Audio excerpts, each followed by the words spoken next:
bukan lagi omon-omon, tapi kebijakan tertulis yang kemudian harus diimplementasikan dan dirasakan oleh seluruh korban-korban PHK yang ada di Indonesia. Jadi jangan sampai dulu janji kampanye sudah omon-omon gitu kan, komitmen ketika jadi presiden juga omon-omon, jangan sampai peraturan yang sudah diteken ini juga omon-omon, nggak dijalankan. Oh, jangan sampai gitu. Nah, pemerintah gagal untuk kemudian membantu PT Seritek tetap berjalan dan tidak terjadi korban-korban PHK di dalam PT Seritek ini.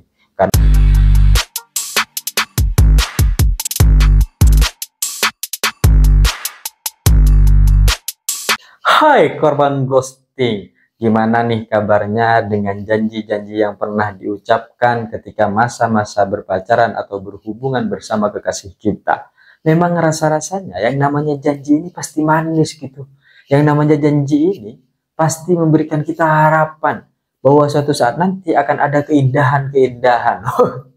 Tapi memang yang namanya janji ini kan nggak bisa dipegang karena dia adalah ucapan, buktinya adalah tindakan, sulit untuk akhirnya sampai pada harapan-harapan yang ada di alam pikiran. Sehingga kemudian terjadi berbagai macam kekecewaan-kekecewaan yang hanya menjadi janji-janji palsu yang diberikan untuk menenangkan saja. Dan ini tidak terjadi antara hubungan pasangan kita, antara hubungan pacaran kita, antara hubungan dengan kekasih kita, tapi juga antara pemerintah dan para buruh di Indonesia.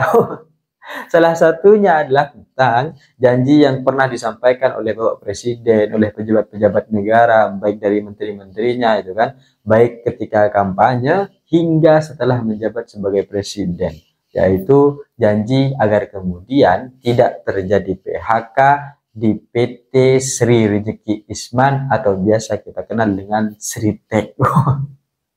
Hari ini kita melihat bagaimana kemudian PT Sri Rezeki Isman atau PT Sritek mem-PHK puluhan ribu karyawan, yang hari ini itu setidaknya ada sekitar 10.669 para buruh yang di-PHK karena PT Sritek sudah diputuskan pilot dan mau dibantu oleh pemerintah, dijanjikan agar kemudian bisa tetap berjalan. Ternyata semua hanyalah omon-omon belaka. Dan sebenarnya dari seluruh total korban PHK dari PT Sritek ini sebenarnya ada 10.969. 300 buruh lainnya itu sudah di PHK sejak bulan Agustus pada tahun 2024, yang sampai hari ini hak pesangonnya itu masih belum diberikan. Hak-haknya sampai hari ini belum diberikan. Ini sudah Agustus ya kan? Dari Agustus sekarang sudah bulan 2025, bulan Maret gitu. Sampai sekarang masih belum ada kabar tuh tentang hak-hak pesangonnya kemana.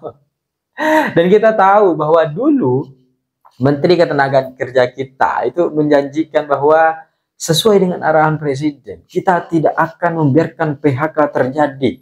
Kita berkomitmen untuk kemudian memberikan berbagai macam usaha-usaha untuk membantu yang namanya PT Sritek ini tetap berjalan. Karena di dalamnya ada ribuan karyawan.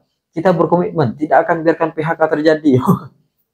Kita melihat bahwa memang semua ini hanyalah omon-omon belaka, yang pada akhirnya semua ini hanya memperpanjang terjadinya PHK itu, hanya memperpanjang masa saja, hanya memperpanjang waktu saja. Pada akhirnya ujung-ujungnya ia tetap PHK.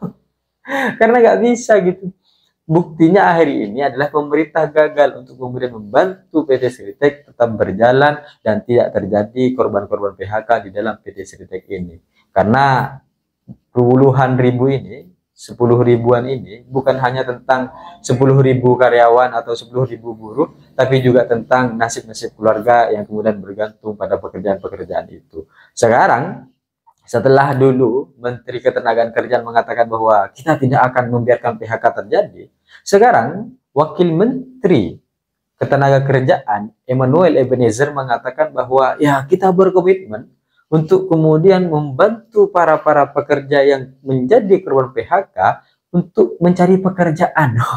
Berkomitmen untuk mencarikan pekerjaan di sekitar PT Sritek yang ada sekarang gitu kan. Siapa tahu ada perusahaan-perusahaan yang kemudian membutuhkan pekerjaan dengan satu cara, yaitu batas umurnya dihilangkan.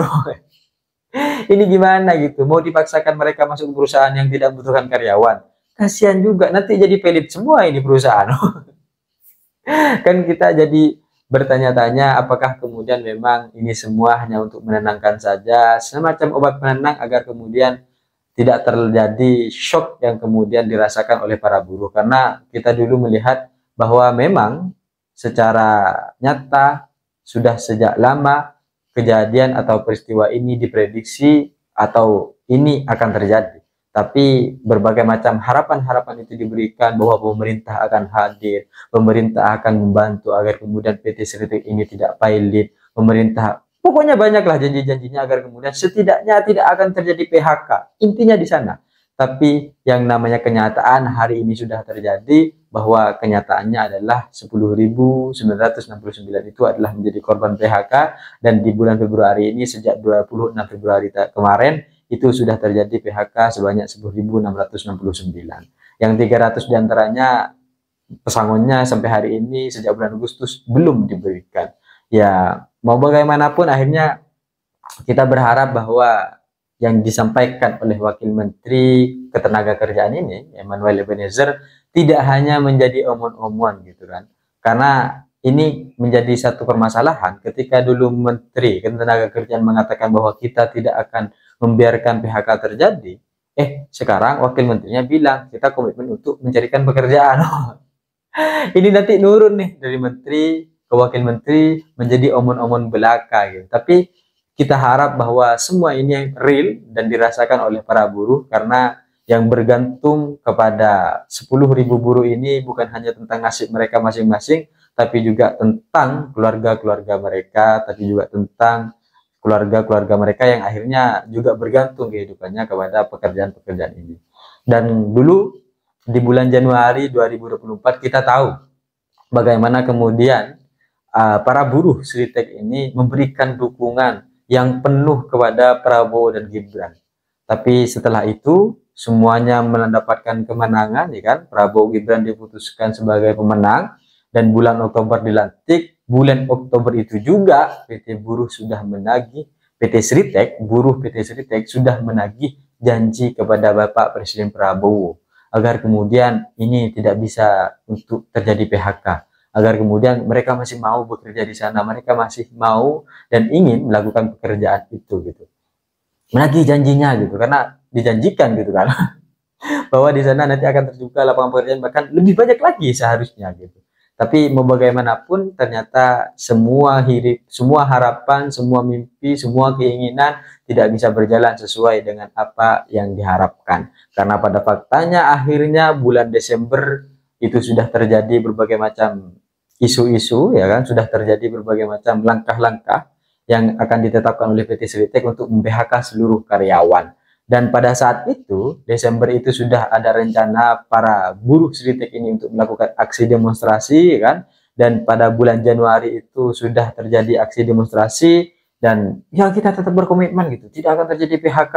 Ternyata pada akhirnya hari ini di bulan Januari kemarin, di akhir Januari kemarin, sebagai penutup, PT Seritek akhirnya mem-PHK seluruh karyawan-karyawannya. Ini kan repot gitu jadinya gitu. Jadi buruh-buruh ini hanya mendapatkan suatu omon-omon belaka, seolah-olah habis manis sepah dibuang. Habis kampanye hilanglah semua janji gitu kan. Tidak perlu ditepati, karena kadang janji bagi pejabat itu menjadi satu definisi yang berbeda. Kalau kita janji itu harus ditepati, bagi pejabat kadang janji itu harus dimaklumi.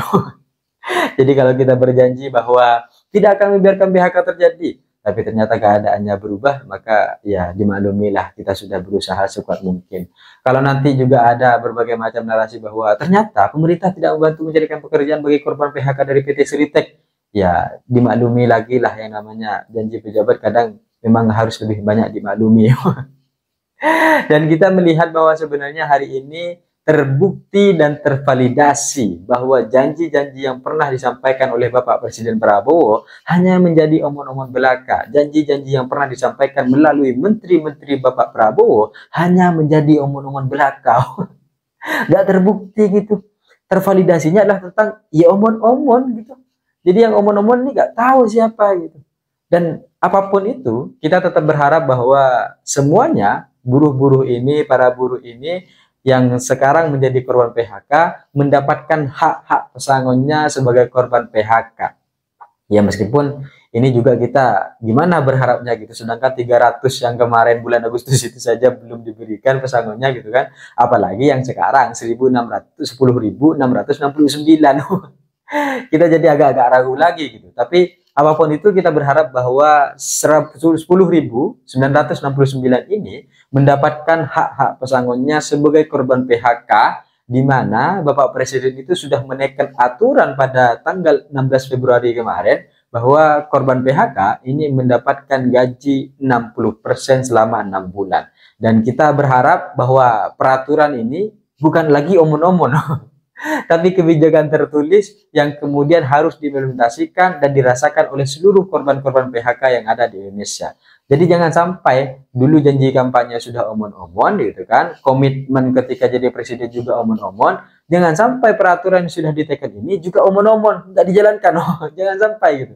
Dan kita berharap ini semua terjadi, dan kita berharap bahwa setidaknya ke depan pemerintah juga komitmennya dijalankan bahwa mencarikan pekerjaan-pekerjaan kepada karyawan-karyawan ini, agar kemudian berbagai macam puluhan ribuan keluarga yang sudah bergantung nasibnya di sana tidak hanya menjadi korban PHK yang sia-sia, dan janji-janji yang pernah disampaikan tidak hanya menjadi omon-omon, meskipun hari ini kita merasa bahwa cukup sulit sampai pada tahap itu. Tapi apapun itu, semoga semuanya tetap baik dan para buruh akan mendapatkan pekerjaannya kembali dengan pekerjaan yang bermacam-macam dan di berbagai macam lini sektor, dan korban PHK yang sebanyak 10.969 ini mendapatkan hak pesangonnya setelah kemarin Bapak Presiden kita memang sudah memitigasi bahwa yang namanya PHK massal ini akan terjadi. Dan kita akan melihat seperti apa langkahnya dan seperti apa implementasi dari kebijakan yang sudah diteken oleh Bapak Presiden sendiri. Saya pikir itu cita-cita saya, ingin seperti Gibran, tapi saya sadar diri dan sadar posisi. See you, korban ghosting.